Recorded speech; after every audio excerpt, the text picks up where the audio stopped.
Welcome to the 7th episode of Silver Lining for Learning.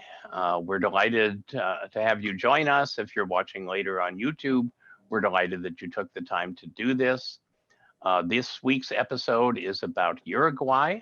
I'm Chris Dede. I teach technology, leadership, and policy at Harvard University. And in honor of the Uruguayan flag, which has a sun on it, I have the closest thing that I have in my tie collection to try to honor our guests. So I'm going to ask Leandro, Mariana, and Eileen to briefly introduce themselves. So thank you, Chris. Thank you for that tie. It's a nice touch. Well, I'm Leandro Folgar. I am in charge of Plan CEIBAL, which would briefly describe as a national EdTech strategy for the country. Mariana can give some more context on that. And I am really happy to be here, and thank you very much for the invitation. Hello, everyone. I'm Mariana Montaldo, and I'm the institutional liaison at Plan CEIBAL. And I've been working in this program for more than 10 years. Thank you, Chris, for having us, for this opportunity to talk this afternoon to the viewers, and look forward to this conversation. Thank you. And hi, I'm Eileen. I'm currently a PhD student at the Harvard Graduate School of Education, where Chris is my advisor.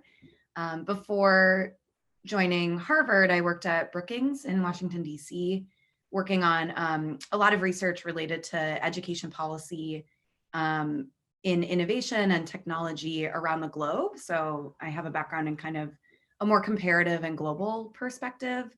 And recently, I've also had the opportunity to do some research on education technology in Latin America.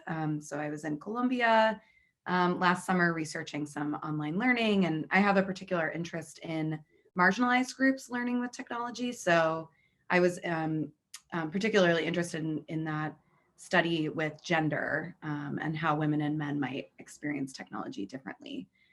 Yeah, and I'm also just really excited to be here and appreciate the opportunity to learn more about Uruguay and talk about what's going on around the globe. And I apologize in advance that the consequence of our beautiful weather here is I have really bad allergies. So I'll be on mute to keep myself from sniffling on the camera.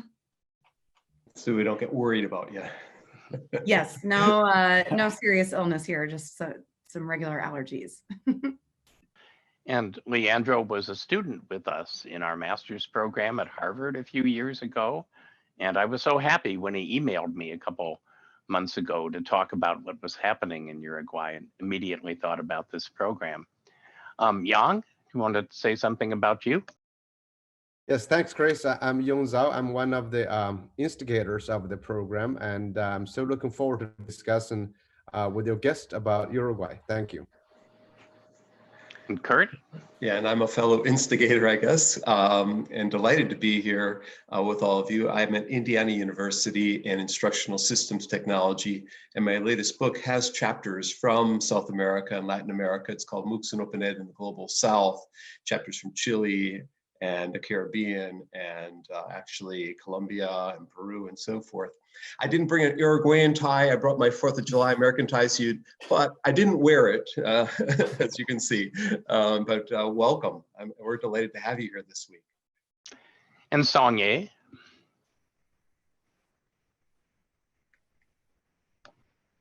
Hi, everyone. Yeah, I'm Shuang Ye. Yeah, from East China Normal University.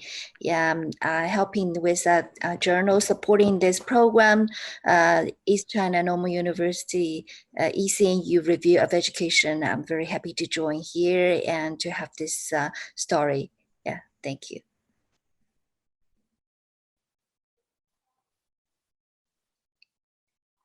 Hi.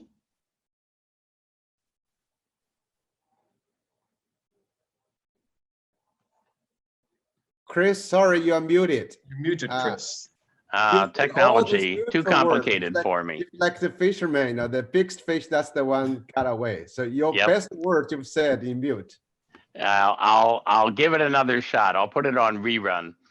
So, Leandro, I think Uruguay is a fascinating case, and I'd love it if you and Mariana would talk about what makes it unusual and what both the opportunity and the challenges that you're facing right now. Well, Uruguay is a unique country to the south of Brazil. They're between their giant partners, Brazil and Argentina, even to the south of Paraguay. So in terms of population, we are 3.5 million inhabitants here, plus minus some folks, but more or less that's our population. And what makes it, or what made interesting the case of Uruguay in this crisis was that for us, the infrastructure for supporting a distance learning strategy in education was there because of some progress we have been doing with that.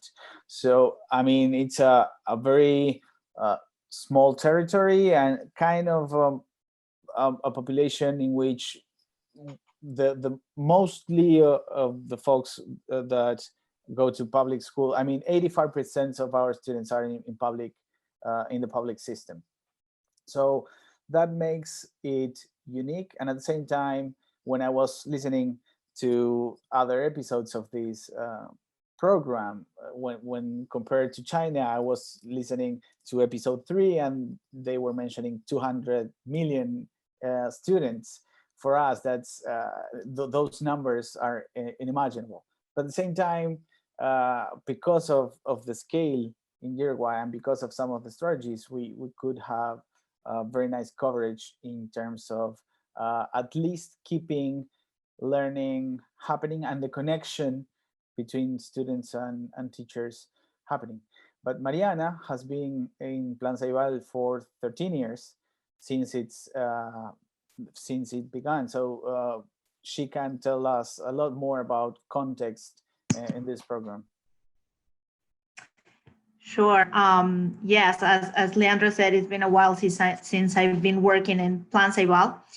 Just to give you a little bit of a context, back in 2007, Uruguayan government decided that there was a policy was needed to reduce the digital gap between the different strands of our society. So since 2007, the government created this organization that depends straight from the Ministry of Education now, but we are a separate institution, like an NGO from the government, with the aim of reducing that gap. And within 3 years, we delivered 1 laptop per child as following the 1 laptop per child model created in MIT.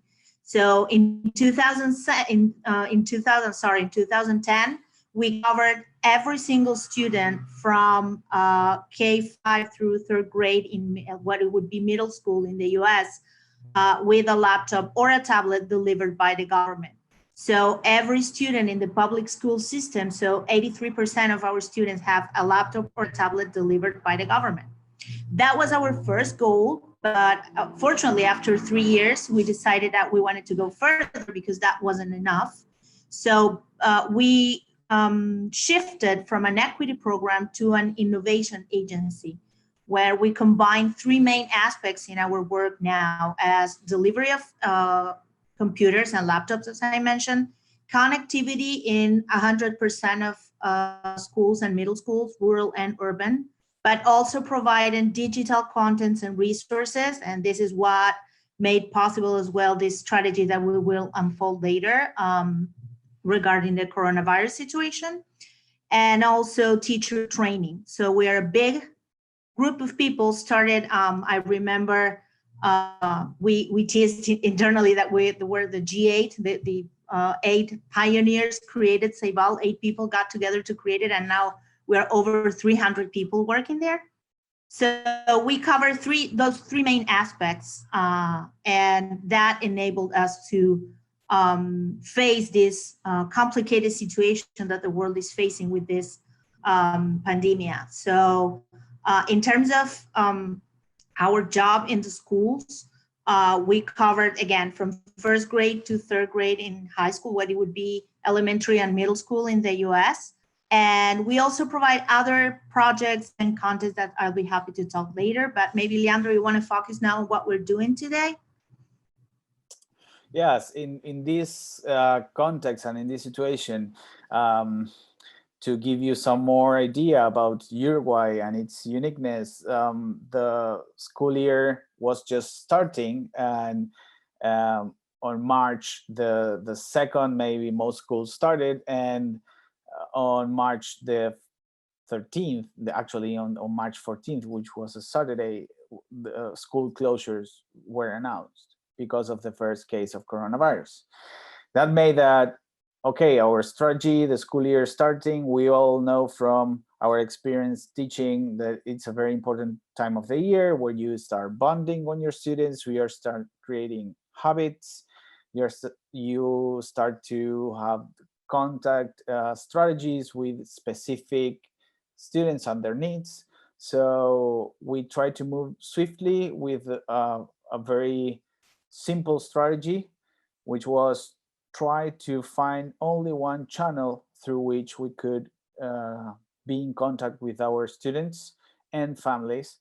And we took advantage of the infrastructure that we had, which was an LMS and other platforms that were more related with mathematics, or even the Biblioteca País, which is it's a digital library when we can find over 7,000 contents now available for every person with a national Uruguayan document. So that for us was huge because we had one kind of usage on those platforms before March the 14th. And in a week, we multiply the usage by 2,400.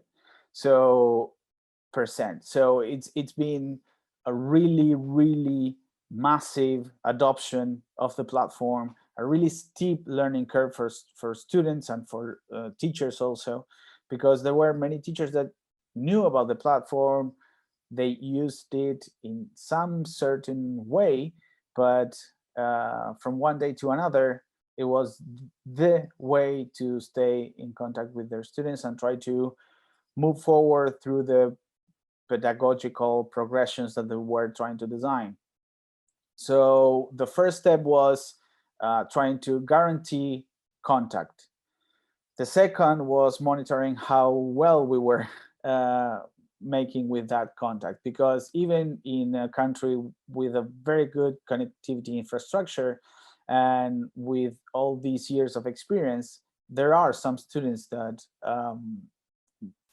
didn't enter the platform. They couldn't find a way to have a reliable connection, internet connection. We had to make agreements with telecom companies. I mean, it's been 50 days of very, very intense work and monitoring of the situation. So, Chris, I was going to ask a question of both, because I think when you were saying apparently the infrastructure was there, you have the iPads, the laptops, like Mariana said, you've been working on that for a long time. And you also mentioned about moving from equity to innovations. So I was wondering if any, either Leandro or Mariana could share with us what kind of pedagogical or teaching innovations that has occurred either as planned or unexpected. Mm-hmm. I can take that if that's okay, Leandro. Yeah, go. Yeah. Well, it's a big question. But I want to separate the answer in two parts. First, what's been happening since 2007 in Uruguay because of the appearance of Plan CEIBAL, and then what is happening right now in this particular context, because it has amplified a lot of what we do. So basically, our pedagogical framework is the deep learning concept, like the learning that lasts for life. And for that, we work with the New Pedagogies for Deep Learning Alliance. It's a global alliance with other 8 countries where we share ideas and we build up together a hub of different teaching experiences, and we share and we form like a global community. In that framework, what we work are the 6 main competences for the 21st century, what we consider the 6 C's, as Michael Fulham mentions. So it's creativity, critical citizenship, communication, character, and 2 others that will come to mind in a minute because I'm translating from Spanish. And so what we do is to work transversally those 6 C's, those competences that are critical for the 21st century. And then we down to different projects, we apply them to different projects like computational thinking, like STEM activities, like coding, and also supporting learning of language and math. So this is basically our overarching framework. And that is what's been happening in Uruguay since 2007, and especially with the New Pedagogies for Deep Learning in 2014. But now with the particular context that we are living right now, it's very interesting how teachers had to shift their practices to an e-learning environment.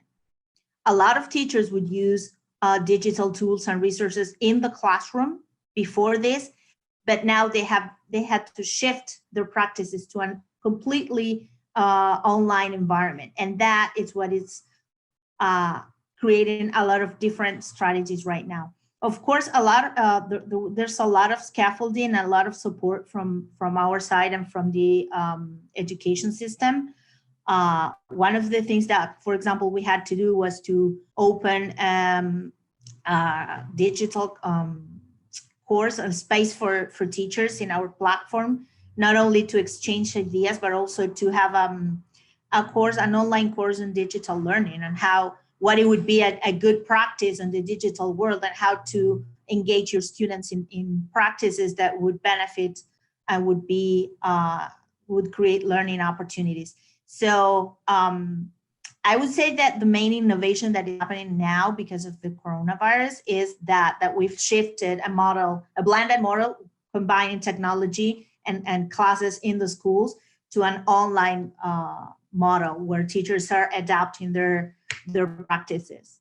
And we're trying to harness the innovation that is happening around teaching communities. Teachers they have massively passed to the platforms, and they are learning very, very quickly, but at the same time, they are generating a lot of innovation. What we're trying to be is quick in terms of, okay, what are their needs right now, and how can we even try to foster what they are trying to do. So right now, we are seeing that among the platforms, we can find also low-tech initiatives that are happening. They are trying to use paper packages. They are trying to use other means like in the cell phone. They are trying to find better ways to communicate with some students in rural areas. Actually, a week ago, rural schools were open again because they were a very small part of the population of students, and it made sense to reopen in some departments where coronavirus cases were not confirmed.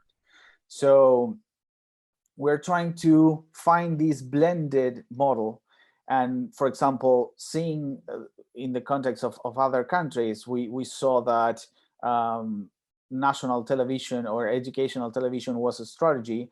For us, that was not a thing. We didn't have a channel or programs, or like Mexico, 20 years of experience in educational technology. But right now we are considering that maybe radio and technology would be an awesome addition to this model that we have, which is mainly through the platforms and the connectivity and the devices that we have been handling.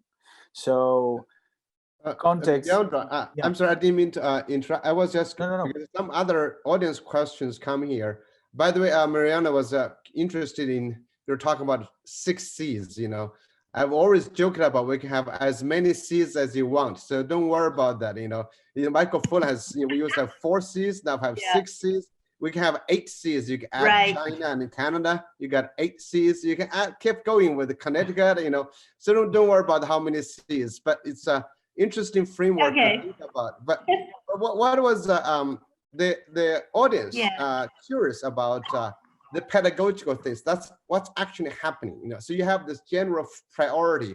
We want to deliver that. How is that being delivered via online during COVID? Because the audience were saying in US schools, many have reverted back to factual dispensing, what dispense the knowledge, dispense the skills, give you assignment. But how are those however many C's or Y's? You know, I love English is a good language with many C words. That's beautiful. So you guys, how were they done? Okay, thank you very much. Yeah, thank you. Yeah, it's interesting. Thank you for that question, because there's too many there are a lot of different things going on in our platform, but the important thing is that on one side, each teacher has their own virtual classroom with their students. So every teacher gets to communicate with their students as many times as they want, and they can also share activities. It's a learning management system, so they can set up activities and work with them according to the curriculum and according to the different needs of every group. But apart from that, what we are helping teachers with is to create those learning environments that we want to create in the digital world. For that, we use many different strategies, but I would like to share one as an example just to give you an idea. For example, we have a set of challenges that we set up for students every week.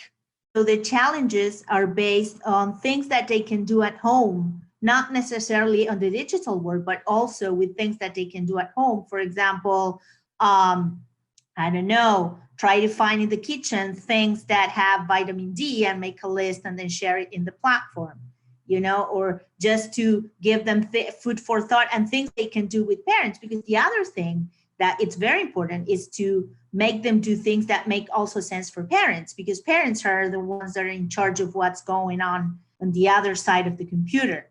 So we need to find those activities that are meaningful, that have rich learning experiences, but also that can be helped from a parent. I cannot ask the student to do something that the parent cannot understand or not see the meaning of. So those challenges are, for example, last week we had one that was searching about family roots, for example, like let students record a little video showing some pictures or some items that could track their ancestors back, and with that giving the idea of like their identity, their roots, and everything that. And with those little challenges, every teacher can apply that challenge to their classroom as they want. You know, the students can participate in the challenge in the web, in our website, or they can do it with their teachers. So we provide resources for teachers.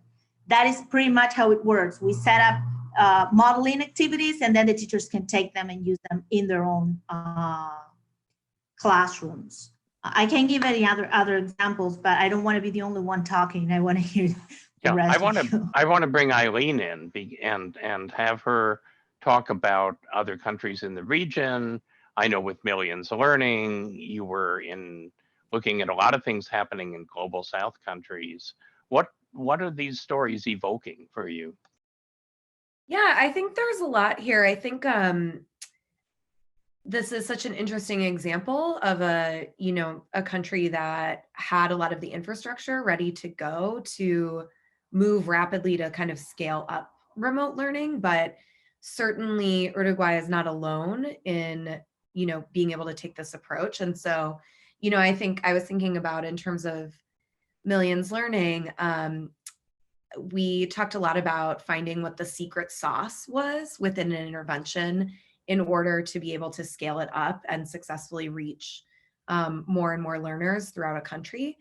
And I think I'm preaching to the choir a little bit here, but one of the main things to think about, I think, is that this secret sauce is never the technology itself. It's never the hardware, it's never the platform. It's, much more about thinking about, the pedagogical models, the tools, teacher training, things like that, that can help you kind of scale something up while maintaining its, kind of core principles that make it effective. And I think in this context, a couple of things that are really interesting for people from other countries or regions to think about, to take away from what Uruguay has done and Plan CEIBAL is, definitely thinking about meeting people where they're at. So in Uruguay, they had high connectivity. Students and teachers had devices that they were, in many cases already familiar with using. But I think that the discussion that Leandro was bringing up about this other transmedia approach, now that it's becoming clear which learners and teachers are left behind, even with that kind of like rapid or widespread use of the devices and the technology, is thinking about what are the other options out there for other types of media. And I think we're seeing really interesting things going on all over the globe related to that. So even in the United States, we're starting to see people drawing on work that's been happening in sub-Saharan Africa for decades, in other, kind of low and middle income countries. So using radio and television as, ways to reach learners who don't have access to those devices, or families who aren't familiar with using those, or even teachers who just aren't comfortable teaching with, kind of digital resources. And I think there's some interesting work. The Center for Global Development, Shelby Carvalho and Lee Crawford have been doing a really great job actually cataloging what's going on in countries all over the globe, and looking at how they're leveraging kind of an eclectic mix of different media, like Leandro was talking about. And I think there's a lot of good inspiration there for people looking to other countries, what's going on. But they also find that the potential for digital learning or remote learning to widen inequalities is especially true when you rely only on online learning. And so incorporating these other kind of media is really important. And I think we see something similar at MIT. Justin Reich and his team have been also kind of cataloging in the United States, state by state, what are their approaches.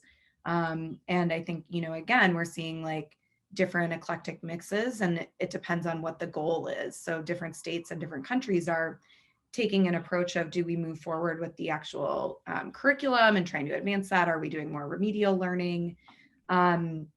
And so I think it's really this question of thinking flexibly about who's your population, who's most likely to be left behind, how do you reach them? And maybe at this point also making policies that are really targeted rather than just thinking about universal access. So, for girls who we think are likely to be pushed out of the schooling system altogether, how do you reach them and keep them in the system so that we don't see what's happened in other, kind of disasters or other, pandemics like the Ebola crisis. So I think that's really interesting. And then the last thing I want to say is just that I think both Mariana and Leandro have done a good job of highlighting the role that relationships are playing. And I think, I think it is kind of an open question about whether schools have shifted to focus only on kind of rote learning in this and meeting the basics, because I do actually think anecdotally, there's a lot of evidence that teachers are focusing much more of their attention on kind of social and emotional well-being of their students and parents. I know the folks in my network who are teachers, including my husband, most of their conversations going on right now are beginning with, how are you doing mentally? What's going on in your life? And prioritizing those relationships. And I think this is a nice opportunity to think about how that is such an important part of learning in any context. But, you know, how do we kind of like take from what's been done in other emergency contexts where that's really the focus of the role education can play. So I think, you know, those are just a few of the things that I think people can draw from this idea of like, what's appropriate in your context, but also what can we learn from the way other countries or states or communities are kind of pulling things together to reach everybody and prioritizing, you know, what really matters. So Kurt, you've been a lot of places as well and have a global perspective. What is this evoking for you, or what questions do you have? I have a two-part question. Before I do that, I want to add S and P to the C. We've got the C's, but we also need the S and P's. You've got the skills you're looking to foster, you know, critical thinking, communication, character, and critical citizenship. But there's the P's that you've all mentioned, the partnerships you've created to get this going, the platform to ramp people up, providing the resources, and there are many that they got exposed to, and then the pedagogical models. And then as well, the S's, that is as she said, the secret sauce around all this, the spaces for teachers to collaborate and talk to one another about what's actually going on as a result of this, the sharing that takes place in effect, in and amongst both teachers and parents and kids, the scaffolds that you are then in turn providing so that they can move from a blended environment to a fully online one, and back and forth between blended and fully online. And the strategies, the challenges that you've put into play here for them to take the content that they're learning and put it into a home environment as opposed to a school environment. And then Elaine talked about the social emotional well-being. So anyways, there's C's, there's S's, and there's P's. There might be a model in this. A two-part question.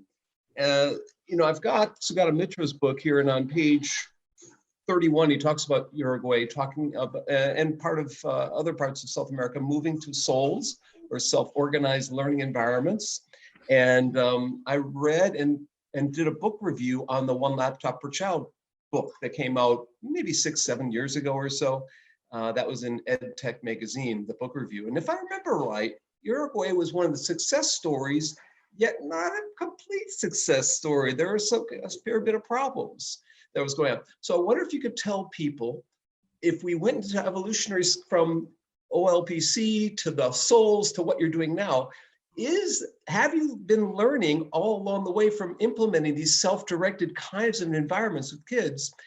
That's one part of the question. What have you learned from that? What are you doing now? And what's the change process like that you've implemented that to be successful that others could replicate in this current edition of kids learning on their own for you know, a lot of things? So it's complicated, but see if you can ferret some of that out. It's really interesting what you bring, because I mean, while I was hearing to all the comments, I was thinking some of the realizations that we talk about here are happening for so many people in Uruguay or have been happening in the last days. I mean, people had to change their comprehension of technology and how technology is used in education in a few weeks.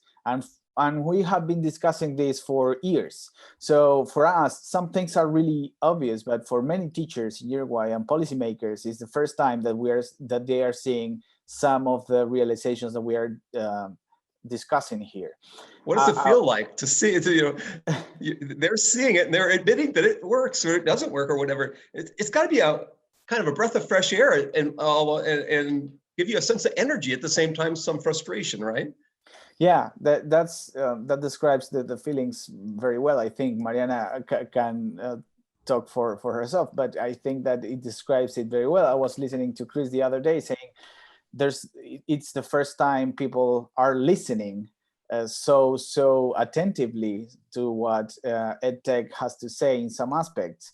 So, I mean, But going back to the one laptop per child experience, yeah, there was a shift. There was a rewriting of the narrative around technology in Uruguay. First, like, okay, distribution of devices and the innovation happening on its own in learning communities through the kids, to an innovation pedagogy agency that has to foster certain phenomena in order to make the system go forward and really find the best amplified way to combine technology and face-to-face learning. Because one very important thing is that we never thought of this response as a replacement of face-to-face learning, face-to-face model. We want to find right now, and I think that for the first time we have the attention of all people in that aspect,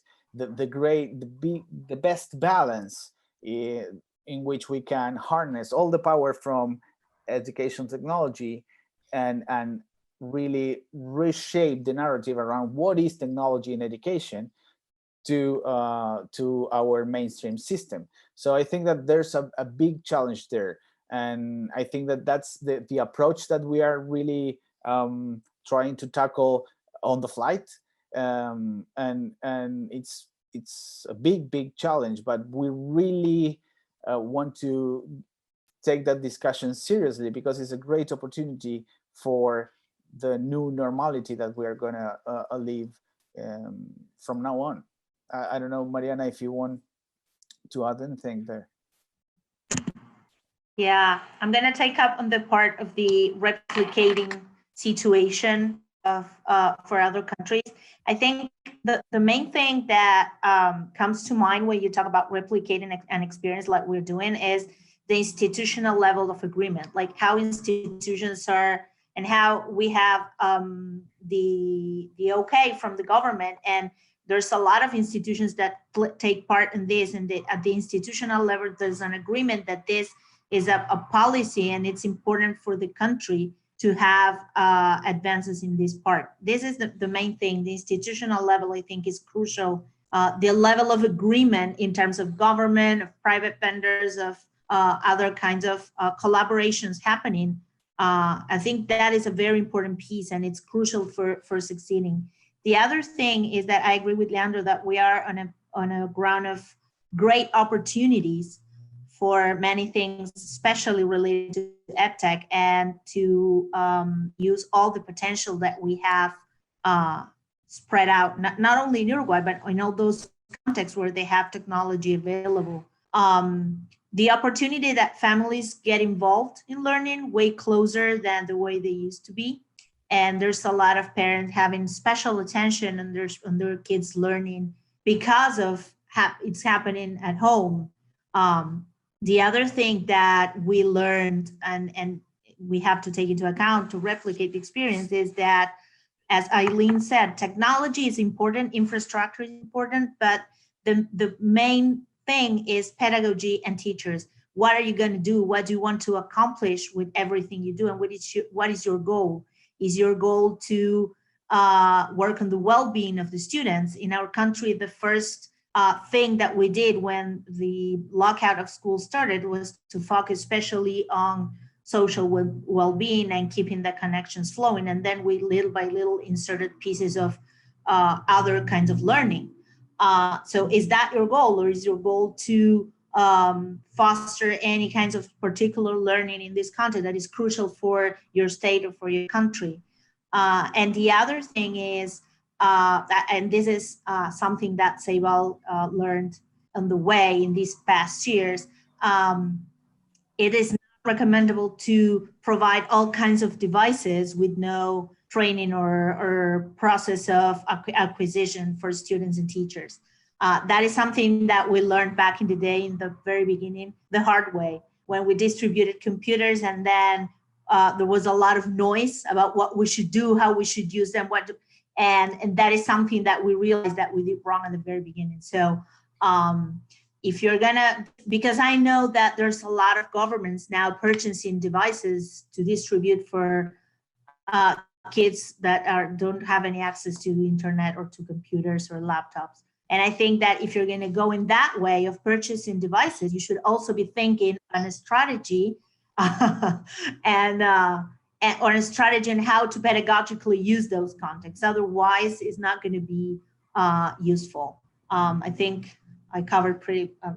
I think I covered all what I wanted to add. I'd like to really good. I'd like to reinforce what you just said, Mariana, because as we've looked at these different episodes of Silver Lining for Learning, and as I look at other countries that I interact with, people get fixated on access, and they're sort of reluctant to do anything unless they've got enough devices and they've got enough internet and they've got enough apps.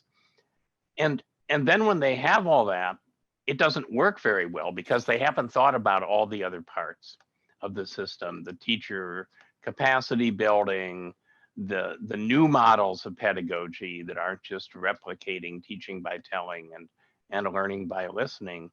And so even in countries that have much lower levels of access than Uruguay, saying, well, we'll fix the access first and then we'll worry about that other stuff, it's the wrong way to think about it.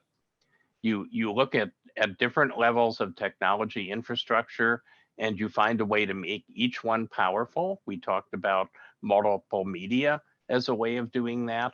And then as access increases, you know what to do with it when it's there. I think I wanted to add to that. Go ahead. Oh, sorry, Go ahead. just piggybacking on that.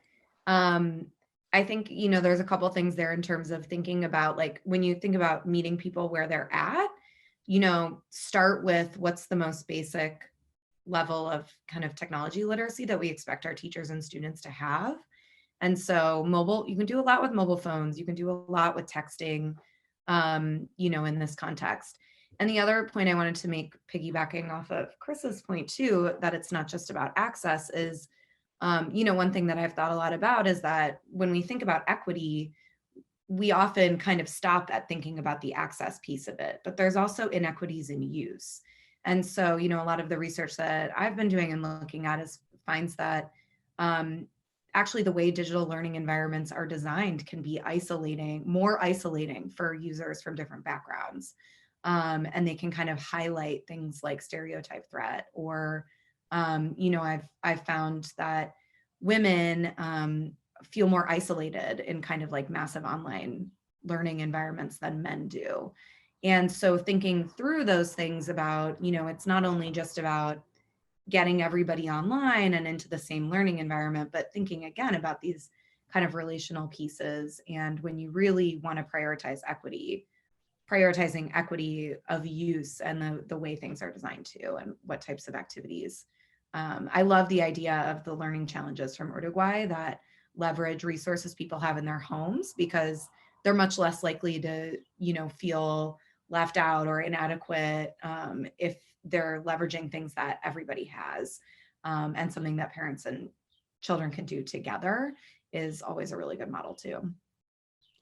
So thanks, Annie. I didn't mean to jump in, but I have really, this question goes to Leandro and Mariana, but everybody actually feel free. Because one thing I've always been curious about is that, to this technology, we have always enabled what they call who used to be the audience. When everybody's doing social media, doing Twittering, doing creating, that's not happening. In education, we still have very authoritarian curriculum, authoritarian kind of teaching arrangement. We always talk about how do you train school leaders, train teachers, but what enabling the students? And there's another thing I just want to plug in. It's my own personal view, because one of the audiences asked about a question, how has the technology implementation improved your PISA ranking? Probably not much. And I hope you're not worried about that. I caught PISA as an illusionist that's created to deceive and mislead anyway. So don't worry about them. Okay. Worry about your 8 Cs or 7, 10 Cs. That's more important. Okay. 11 Cs now.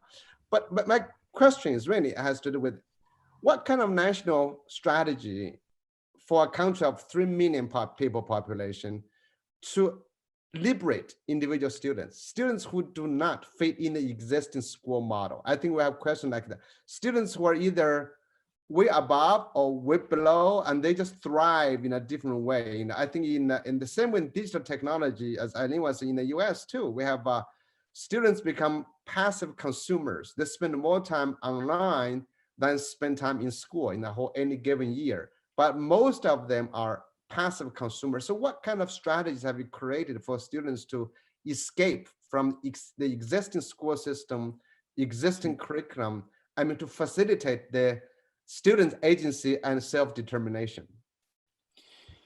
I think the main strategy for us, it's that question really, I mean, resonates with me. The main strategy has been dialogue, because I mean, families sometimes ask for, and we're seeing that a lot right now. It's been a few days, we've normalized this, okay, we have this contact possibility through the platforms. Now teachers start feeling more comfortable with the platform and they start using video conferencing, and families start asking for, okay, why is not my kid sitting down 4 hours learning all the contents that they should be learning? Or why is that they are giving this asynchronous model, okay, a challenge one day of the week so that they can explore, but is that really learning? I think that for the first time we have parents listening and trying to figure out, how does learning look like in my kid? How does learning look like at school in the 21st century? And for that question, I think that the main strategy that we're trying to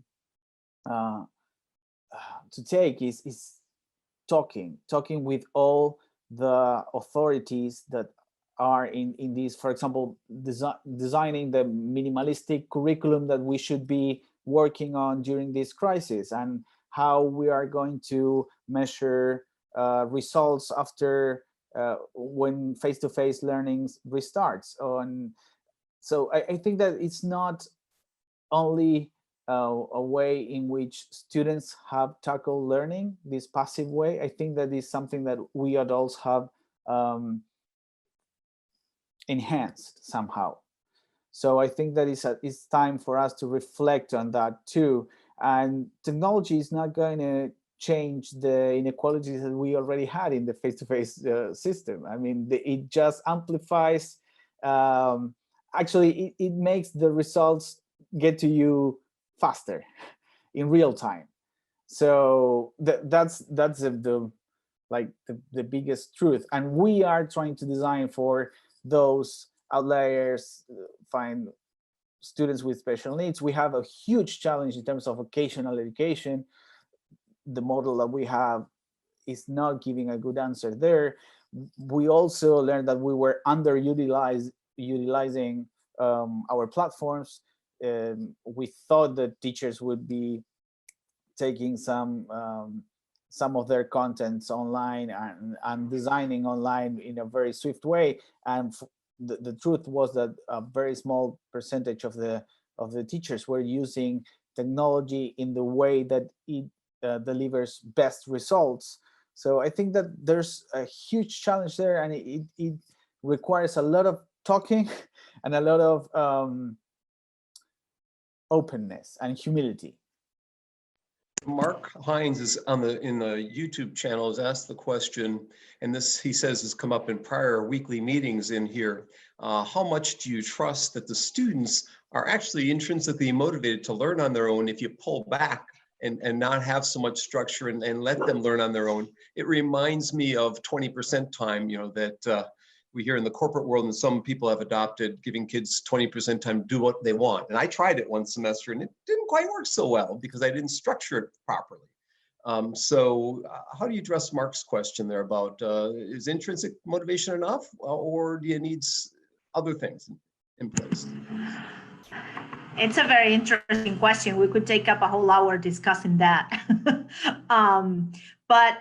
Yeah, I think motivation is the key thing for learning, as we all know. And I'm not sure about intrinsical or not, but what I can tell you is that we especially focus on motivating students by different strategies. And that also is connected to Young's question before about how to make the students be active and not just consumers of things on the internet.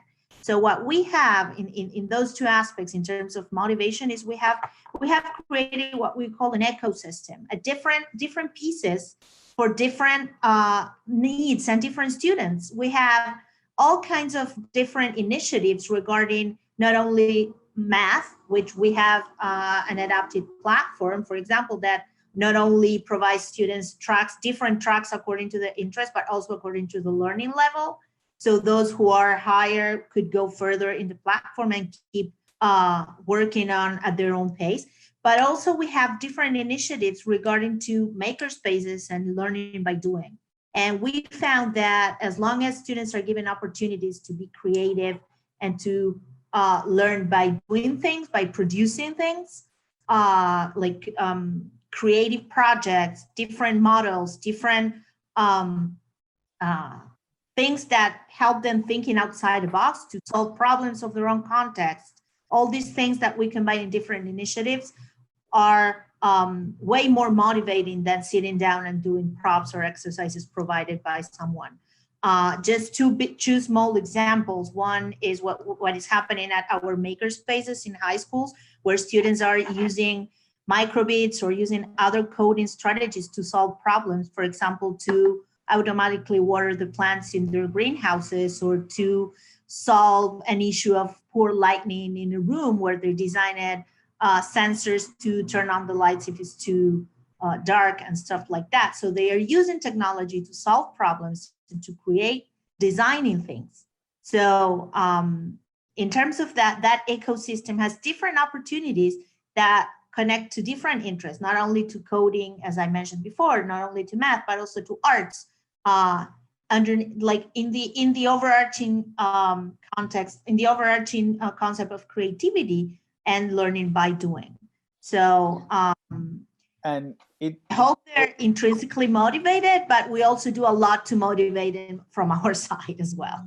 And it always circles back to the teachers. I mean, we decentralize the system so that every teacher is the one designing the learning experience. And for us, that's the biggest challenge right now, how teachers can perceive themselves as learning experience designers in this context. Okay, the teacher as a designer of the experience, and also as someone who can accompany that process in this cross-media ecosystem that we are trying to create. So it's a huge challenge that we haven't been teaching our teachers how to do for a long time. So, I mean, this situation also brings these huge challenges that we have no answers for in the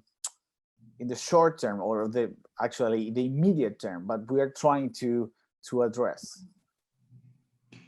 Yeah, and I also think it's one of the challenges that we have is to connect teachers' interests and students' interests, and that's a task that takes us a lot of time and thinking and designing, because we want to make students engaged, but we also want to help teachers to foster and to get their goals in terms of teaching and in terms of academic progress.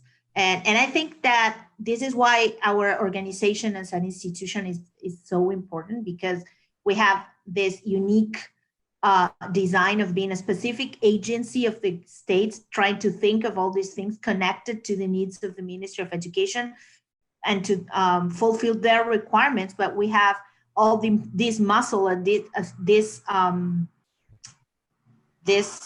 experience of trying to make these things going. So I think in that sense, the Uruguayan experience is kind of unique in terms of design as well. So I've been thinking about onions, and the reason is that onions have many, many layers.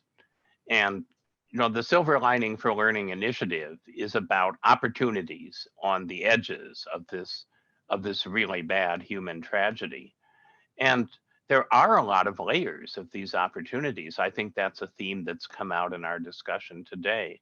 there's the opportunity for people who were very skeptical about technology to use it and actually find that it has power, and that there are new rituals that are forming now for relationships across distance that I don't think will go away completely when face-to-face comes back. So there's the technological opportunity, but there's also the opportunity for teachers to invent things and to let loose their creativity to help all students learn in a way that doesn't take place within the sort of industrial model of the conventional classroom. And then there's the opportunity for parents, as you were saying, to get involved with their kids' education because everybody's at home.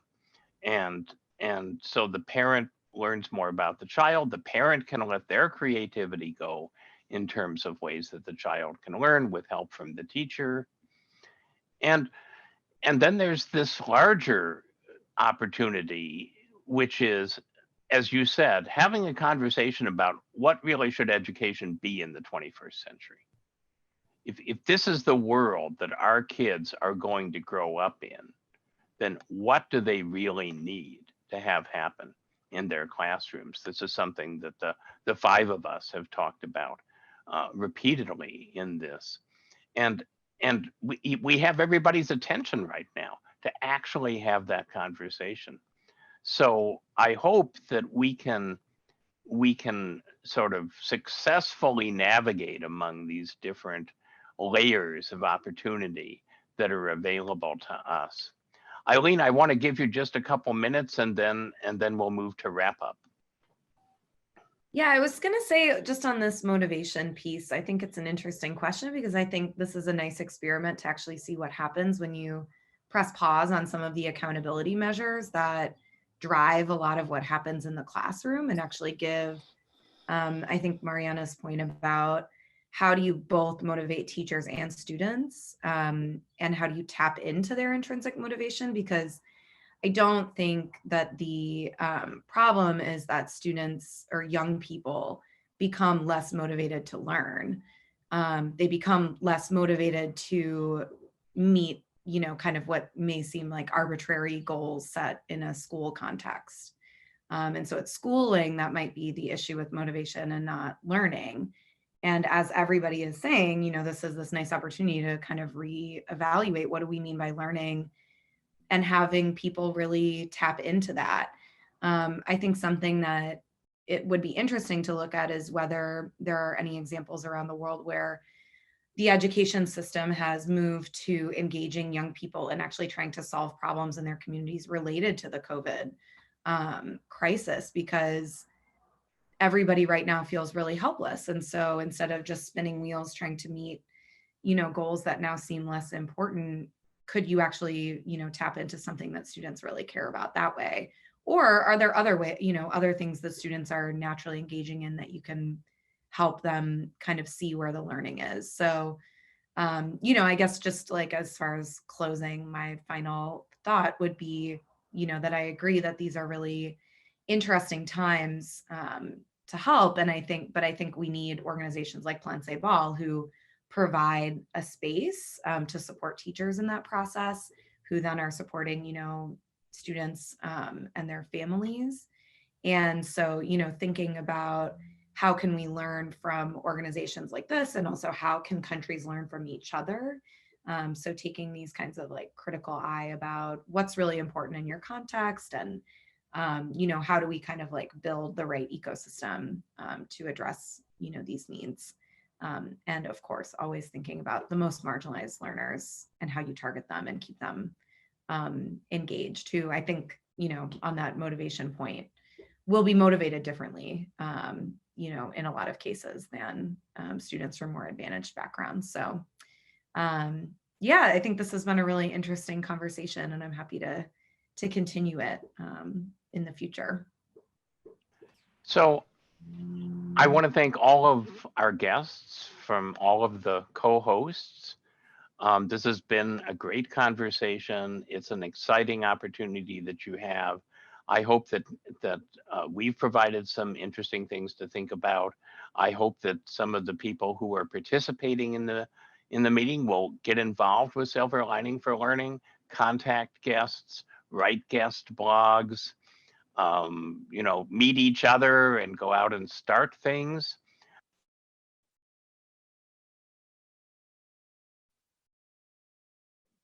Your audio went out, Chris.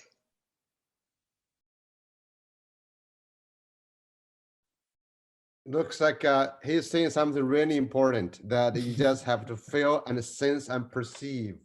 Something really powerful. So, Chris, you want to do a sound check? I can't hear it. It's very powerful words. So just remember that the best words that ever said on earth. Okay. I think you're back, Chris. You want to say something? Nope, you still no audio. So, well, I think that I'll introduce next week. Yes, Kurt, why don't you do it? Before that, can I just add one little challenge? Because I think small countries like Uruguay always like to think others have invented something. I want to encourage you to actually be the center of innovation. Nobody has figured out, no matter how many seats we have, we can have 55 seats, still we got the wrong education paradigm. I think you have the chance to invent, to lead, to innovate. Really, I think that's one thing. So lead us into something and never take that pizza again. Okay, you're bad anyway. 59th is not going anywhere. So Kurt, thank you very much. Well, I want to introduce the speaker for next week, and that is Dr. Paul Kim from Stanford, Chief Technology Officer, CTO, and Assistant Dean. But that's not really what you need to focus on for next week, because he's not going to talk about Stanford or being dean or any of that. He's been working with kids around the world with a project called SMILE, Stanford Mobile Inquiry Learning Environments. And he's been all over South America. My son went with him to Argentina, in fact, and worked with indigenous populations in northern Argentina. And he went to Tanzania. My son Alex went to Tanzania about 8 years ago with him, where they had to get power generators just to get the computers to work for the electricity. Paul's worked with blind kids in the Dominican Republic and in India with the SMILE project. Before that, the Pocket School Project, where your teacher's in your pocket, your little MP3 player, working with migrant workers from Honduras and from Mexico and whatnot. He's been in Thailand, he's been in Rwanda, all over the world, trying to increase literacy skills. Most recently, he's upped the ante and getting AI behind it's a question answering and question asking system. So you ask questions on the mobile device. Well, he's got an AI with millions of questions to rate questions out according to 5 levels and evaluate and generate. So he's going to talk about AI, he's going to talk about mobile learning, he's going to talk about self-directed learning, he's going to talk about activating kids learning. And so I think you'll hear a lot of the same themes, but spread all across the world next week. And I just think Paul's the second coming of Seymour Papert. If you like Seymour Papert, you'll get a sense of Seymour Papert by listening to him. And I had him speak to my class on Monday this week to finish my class up. So he's that good. So come back. Great. So thank you. Thank all of you. Have a good week. Hope to see you next week. Thank you. Thank you, guys. Thank you.